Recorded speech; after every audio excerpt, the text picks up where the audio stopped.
Я думаю, те слухи, которые там распускают какие-то люди, тем, что мы с Бабановым, объединяясь, можем совершить какие-то противозаконные действия против властей или против государства, это неправильно и это не может быть.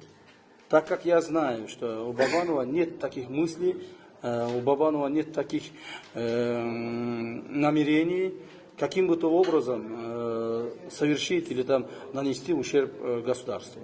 Поэтому я, как знающий человек, могу твердо сказать, что это только слухи, распространяемые нашими недоброжелателями.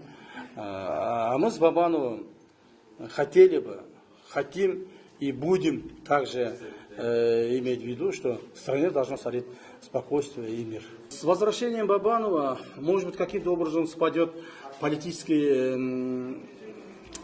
температура в стране. Так? Я думаю, у Бабанова имеется очень много избирателей, которые волнуются за него. Волнуются тем, что там он мог спокойно вернуться в страну, он мог спокойно быть среди своих избирателей.